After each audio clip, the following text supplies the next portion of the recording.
how to run HTML code in Notepad, Windows 10 and 11. You can easily write and run HTML code using Notepad, the built-in text editor in Windows. So to do that, go ahead and open Notepad first, and then go ahead and type in your HTML code from here.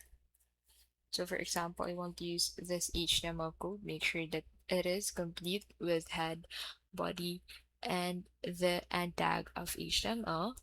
And then go ahead and save this file. So click on File, click on Save As, and then set the Save As type to all files, and then set this to your preferred name. Make sure to make the end of the name as html.html to save it as HTML.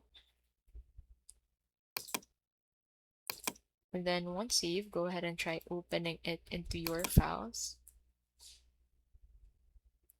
Open it and run the HTML file into your browser. So once you try to open this file into your browser,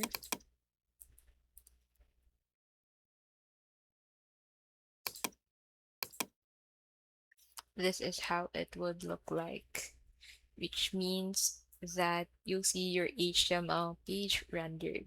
So that is how you can basically run HTML code in Notepad on Windows 10 or 11.